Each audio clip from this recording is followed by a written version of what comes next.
Hi, Cindy Murphy, the reading coach at Avon Elementary. Chapter 18, Char, Unleashed.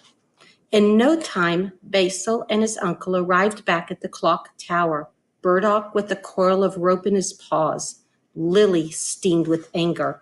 "He's just a baby," she called out. "Don't hurt him." Char lay tense and shaking in his corner. The dragon's scales were grayish and pointing awkwardly from his body. The weasel and his nephew approached slowly. Burdock eyed the dragon with awe, but suspiciously. "A dragon," he said, "so they do exist, and you were using one so that you'd be named." "Please," Twig yelled. "Char isn't well. Leave him alone." Burdock would have none of it. "Get back," he barked. "I've got him. Basil, get over to that side. We'll come from two directions. Take this end of the rope." But suddenly, Burdock saw Twig's masterpiece on one side of the room. The delicately soldered workings, the balanced arm, the weights, the glistening hinges, and shiny orbs were all wired with copper, brass, silver, and iron. The seemingly nonsensical uselessness of it irritated Burdock. His eyes darted around the room until he saw what he needed: a hammer. "So you've had help with your projects?" he barked. "This is what I think of your projects." "No," Twig cried out. Burdock grabbed the hammer and began striking at Twig's projects. Pieces of metal flew through the air. Gears and levers were mangled and bent. Char snapped to attention with a snort. Using what little strength he had, he flapped toward Burdock, with wings vibrating and stretched out, lifting off the ground and flying for the first time. His eyes were once again flames of orange and yellow, his scales undulating, his tail flicking and twisting. The dragon opened its bright pink mouth in a hiss. He let out a strange, growling, gurgling sound that surprised even Twig. And then it happened. The scales on Char's neck stuck out, perpendicular to his body. His mouth opened wider, and he lowered his head close to the floor. He snorted again, and out came a flame that made his past fire breathing seem like a damp match. The entire room lit up with a blue-white light as fire rushed out of the dragon with a roar. Lily shrieked, and Burdock yelped, backing away and dropping the hammer. Then Char reared back again and sent another flame directly at Burdock, hitting him in the shoulder. "Ah!" he screamed, wincing in pain, clutching at the burned patch. The smell of scorched fur filled the room. Wings vibrating, Char came at Burdock again. The weasel backed away until he was cornered against the wall. "Help!" Burdock screeched. Char snorted fire again, but suddenly the flames had faded a bit and were a pale yellow. Twig could sense that the dragon was rapidly losing strength. "Char, stop!" Twig yelled. The dragon turned and looked at Twig, then back at Burdock, defeated. Thick smoke curled out of his nostrils, gray, green, blue, and brown. Char was breathing in harsh bursts. His eyes seemed slightly sunken, his scales ashy and dull. He had used up his last bit of energy and was now defenseless. He lay on the floor. Twig and Lily ran to the dragon. Lily cradled the creature's head and neck in her lap. Olive was rounding a bend in the path when she heard the loud burst of flame and then Burdock's scream. She raced into the clock tower to see Burdock panting and seething. He glared at Olive. "Look what your son has been hiding from us," he barked. Olive saw Twig and Lily crouched around she wasn't sure what it was, but she knew immediately which side she was on. "A dragon?" she asked. "You mean you knew about this?" Burdock asked incredulously. Olive looked around the room. Although the chaos of the scene suggested the dragon was a menace, she sensed otherwise. She studied her son. Her eyes met his, and she felt in them the devotion Twig had for the dragon. She made a decision.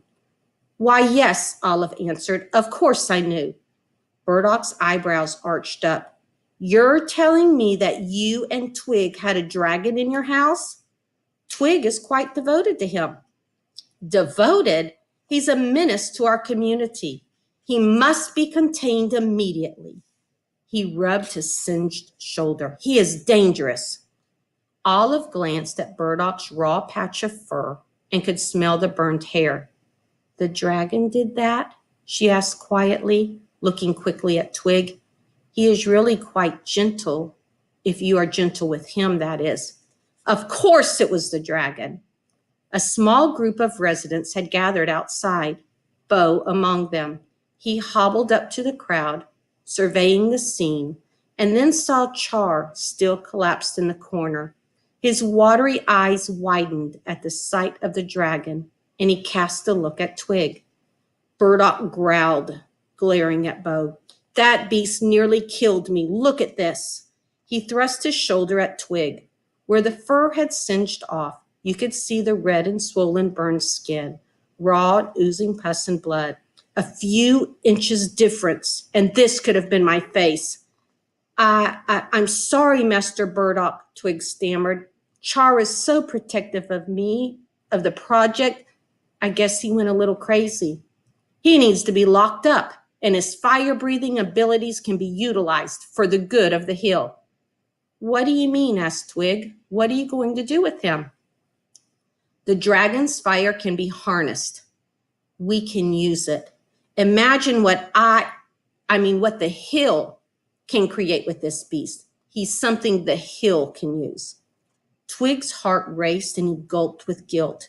He thought of how he had used Char for his projects and how Char had trusted him and eagerly helped. Now it was his turn to come to Char's rescue.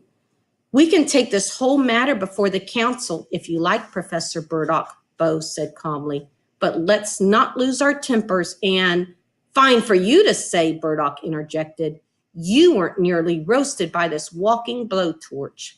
I'm using my authority as a Judiciary Committee member to imprison this beast before one more Hill member is harmed. Bo raised his paws. He looks to me to be quite a creature. He nodded at Twig. And the boy certainly has at least some control over him. Do you really think he needs to be confined? I can take full responsibility for him, Olive suggested. Twig looked gratefully at both his mother and Bo. Bo gave him a reassuring wink. I'm taking him away, Burdock growled. He grabbed the rope and thrust it at Twig. Tie this around him. He winced and clenched his wounded shoulder. I wouldn't be surprised if a special meeting was called to decide if you should be expelled permanently. I know that I am personally going to recommend just that. Twig glanced at Lily, who looked on the verge of tears as Basil looped the rope around Char's neck.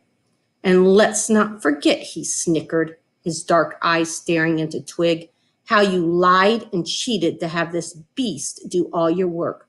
No wonder your assignments were so much better than your classroom ones. You had help. Well, the council and the rest of the Hill won't stand for it. I wouldn't be surprised if you are expelled on the spot. I'd start packing a bag if I were you.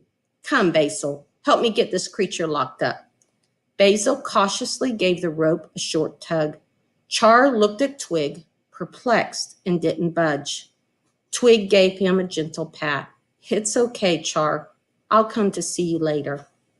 Burdock snorted. The only time you'll ever see him is when you visit the Bureau of Confinement. Olive, Lily, be ready for an inquest into your part in this, the weasel added with a cold smile. The dragon stood up painfully. Basil yanked him out of the doorway. Lily's father had arrived, and he grabbed her by the paw and pulled her away.